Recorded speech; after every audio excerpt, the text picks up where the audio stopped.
আনন্দনগর কিশোর স্কুলে আনন্দনগর ব্রতচারী সংঘের অনুষ্ঠানের মধ্যেই 18 এপ্রিল 2025 আয়ুষ কর্মকার পিতা শ্যামল কর্মকার পুত্রের অস্বয় মৃত্যুতে সংঘ কর্তৃপক্ষের গাফিলতি, অসহযোগিতা ও প্রশাসন নিষ্ক্রিয়তার প্রতিবাদে রবিবার বিকেলে হুগলি সিঙ্গুরের আনন্দনগরে বিক্ষোভ মিছিল প্রতিবাদ সমাবেশ কর্মসূচি পালন করা হয়। এই বিক্ষোভ সমাবেশে উপস্থিত থেকে আয়ুষ কর্মকারের পিতা ও মাতা সাংবাদিককে কি জানালেন শুনে নেওয়া যাক বিস্তারিত।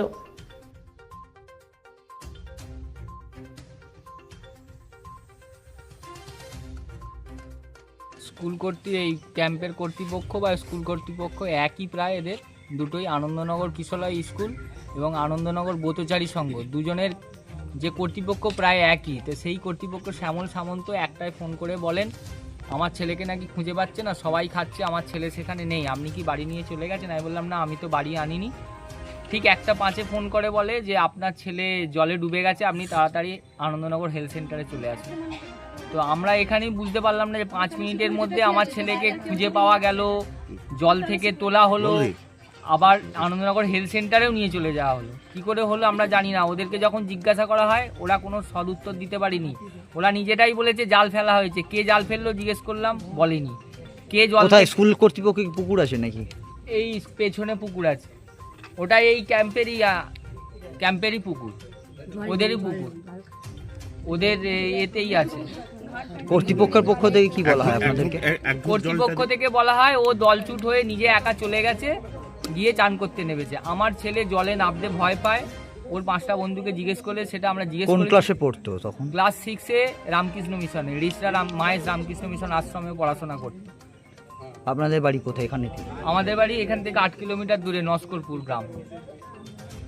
আমি সকালবেলা 7:10-এ ছেলেকে এখানে দিয়ে যাই, বলে যাই যে আমি রাত্রিরে এসে নিয়ে যাব। এরপরে এখানে একজন ড্রাইভার আছে স্কুলের, সুমন বলে, ও গাড়ি চালায় এখানকার। আমার ছেলের সঙ্গে ওর খুব বন্ধুত্ব। আমার ছেলেকে 11:30টার সময় বলে যে কিরে বাবু বাড়ি চ, আকাশ মেঘলা, তোর বাবা তোকে বকবে, বাড়ি চলে যাও। ও তখন ওকে বলে না না, আমার বাবা বলেছে রাত্রে নিতে আসবে। মানে 11:30টার সময় আমার ছেলে বেঁচে ছিল।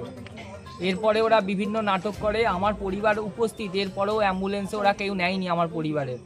তা আমরা যতদূর জানি কোনো পেশেন্টকে অ্যাম্বুলেন্সে তুললে সবসময় পরিবারের একজনকে রাখা হয়, সেটাও নেওয়া হয়নি এবং ভুল তথ্য দেওয়া হয়েছে, অভিনয় করা হয়েছে। আমার ছেলে অলরেডি এক্সপায়ার্ড ছিল। যদি এমার্জেন্সি ক্ষেত্রে সিঙ্গুর হসপিটাল এখান থেকে কাছে 4 কিলোমিটার, সেখানে না গিয়ে তাকে চুচুড়া হসপিটালে 15 কিলোমিটার দূরে নিয়ে যাওয়া হয়েছে এবং বলা হয়েছে দত্ত ক্লিনিকে যাচ্ছি। তারা দত্ত ক্লিনিকে পৌঁছায়নি। আমরা গিয়ে তদন্ত করে জানতে পারি দত্ত ক্লিনিকে কোনো অ্যাম্বুলেন্স পৌঁছায়নি। ওরা আমাদের মিথ্যে কথা বলে ওখানে নিয়ে গেছে। আর হেলথ সেন্টারে যখন ছিল আমার ছেলে একদিকে পড়েছিল, আমার মিসেস গিয়ে দেখে যে পড়ে আছে এবং এক ভদ্রমহিলা আমার মিসেসকে বলে মা মনটা শক্ত করো, মেনে নাও। তার মানে দাঁড়ালো আমার ছেলে ওখানেই শেষ। পরে তারা আমার ছেলের দেহটাকে এখান থেকে নিয়ে যাওয়ার চেষ্টা করে, নাটক করার যে দেখো আমরা চেষ্টা করেছি তোমার ছেলেকে বাঁচানোর জন্য। অ্যাকচুয়ালি তারা এই স্কুল এবং ক্যাম্পটাকে বাঁচানোর। কি চাইছেন আপনারা? আমরা চাইছি এই ক্যাম্পের যারা কর্তৃপক্ষ, যারা চালাচ্ছে এবং স্কুল চালাচ্ছে যারা, তাদের কঠিনতম শাস্তি চাই। অরুণ শাসমল, তারপরে হচ্ছে শ্যামল সামন্ত, বিকাশ যে সিকিউরিটি গার্ড দেয়, আর একজন আছে তরুণ শাসমল, অরুণ শাসমলের দাদা। আমার খুব সন্দেহ তারও এই কেসে, এই ধামাচাপা দেওয়ার ব্যাপারে তার একটা বড় হাত রয়েছে। শাসমল পরিবার বিশেষ করে এর জন্য দায়ী। এবং আরও আমি তো সব কর্তৃপক্ষের নাম জানি না, আমি যে 4 জনকে ওখানে যেতে দেখেছি অ্যাম্বুলেন্সে করে, যারা নিয়ে গেছিলো এবং মিথ্যে কথা বলে নিয়ে গেছিল। হ্যাঁ, অ্যাম্বুলেন্সে তো বাড়ির লোককে উঠতে দেওয়া হয়নি। এদের কঠিন, আজকে এদের জন্য আমার ছেলে মারা গেছে, তাহলে মৃত্যুর কি কোনো দাম নেই? আমার ছেলেটা তো চলে গেল, তাহলে এই স্কুলটার কিচ্ছু শাস্তি হবে না? ওই কর্তৃপক্ষে কি কোনো শাস্তি হবে না? পুলিশ প্রশাসনের কাছে আমি বারবার গেছি, তারা বলছে হ্যাঁ দেখছি, হচ্ছে, চলছে, এরকমভাবেই হচ্ছে, কিন্তু কোনো সদুত্তর আমি পাইনি বা সঠিক পদক্ষেপ এখনো গ্রহণ করা হয়নি। আমি জানি না আদৌ কিছু হবে কিনা। 17 তারিখ এদের ক্যাম্প শুরু হয়। প্রাকৃতিক বিপর্যয়ের কারণে আমি নিয়ে চলে যাই। 18 তারিখ ওর বাবা ওকে স্কুলে দিয়ে যায়। এদের আবার নাকি নিয়ম আছে, দিবারাত্র নাকি ছাত্রদের রাখার নিয়ম। তবুও আমার ছেলেকে আমি রাখতে চাইনি, যে সারা দিন থাকবে, রাত্রিরে বাবা নিয়ে চলে আসবে। এই বলে ওর বাবা ওকে বললো যে ঠিক আছে বাবা, আমি রাত 10টার সময় এসে তোমায় নিয়ে চলে যাব, কিন্তু এই কর্তৃপক্ষের গাফিলতিতে দুপুর 18 তারিখ দুপুর বেলাতে আমাকে শুনতে হয় যে আমার ছেলে আর পৃথিবীতে নেই।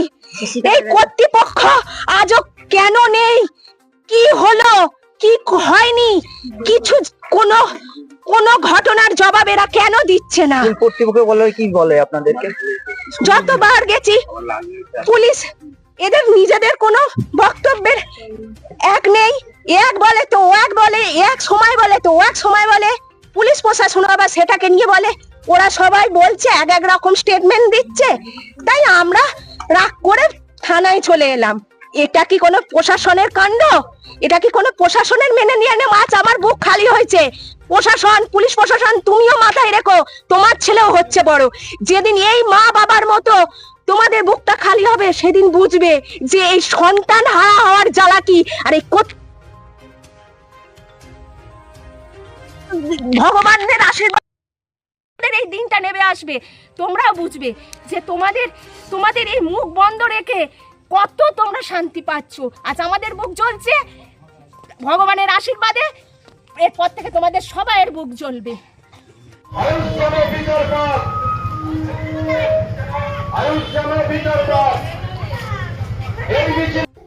সিঙ্গুর থেকে আশিস কুমার ঘোষের রিপোর্ট, রূপসী বাংলা মিডিয়া।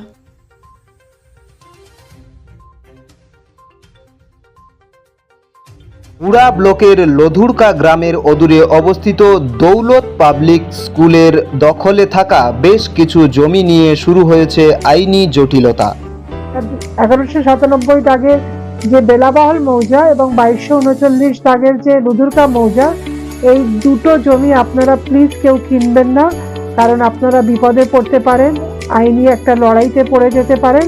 জমিটা একদম ডিসপিউটেড, ফলে একটু সাবধানে থাকবেন।